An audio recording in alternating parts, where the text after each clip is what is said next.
ఏడాదిలో ఒక్కరోజు, ఒకే ఒక్కరోజు ఆ ఊళ్ళో ఉంటే అరిష్టమని గ్రామస్తుల నమ్మకం. ఇంతకు ఆ ఊరేంటి? ఆ కథేంటి? తెలుసుకోవాలనుందా? ఈ వీడియోని తప్పకుండా చూడండి. ఏడాదికొక్క రోజు ఆ ఊళ్ళో ఎవరూ ఉండరు. చివరకు బడికి, గుడికి కూడా తాళాలు పడతాయి.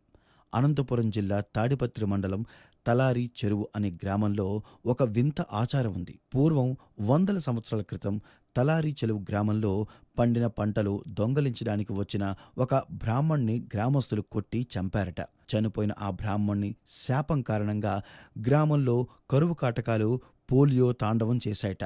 గ్రామంలో పుట్టిన పసిపిల్లలు పుట్టినట్లుగానే చనిపోవడంతో గ్రామస్తులంతా ఒక మహర్షి వద్దకు వెళ్లి పరిష్కారం చెప్పమని అడిగారట. ప్రతి సంవత్సరం మాఘ పౌర్ణమి రోజున గ్రామంలో దీపం పొయ్యి వెలిగించకూడదని, గ్రామస్తులంతా పిల్లా పాపలతో పాటు పశువులను కూడా తీసుకుని ఊరి పొలిమేర ఉన్న హజీవలి దర్గాకు వెళ్లాలని ఆ స్వామి గ్రామస్తులకు సూచించారు. ఆ స్వామీజీ సూచనల మేరకు ఆ రోజు నుంచి ఈ రోజు వరకు గ్రామస్తులంతా ఊరి పొలిమేరలో ఉన్న ఒక రోజు వంట వార్పు చేసుకుని అక్కడే తిని తిరిగి సాయంత్రం ఇంటికి వెళ్ళేవారు. ఇంటికి వెళ్ళగానే ప్రతి ఒక్కరూ తమ గడపకు కొబ్బరికాయ కొట్టి ఇంట్లోకి వెళ్లడం సంవత్సరాలుగా ఆనవాయితీగా వస్తోంది. ఈ ఆచారం పాటించడం వల్ల తమ గ్రామంలో ఇప్పటి వరకు కరువు కాటకాలు, పసిపిల్లలకు అనారోగ్య సమస్యలు రావడం లేదని గ్రామస్తులు నమ్ముతున్నారు. వినడానికి ఆశ్చర్యం కలిగించిన ఇలాంటి మరిన్ని ఆసక్తికరమైన విషయాలు ఇంకో వీడియోలో తెలుసుకుందాం.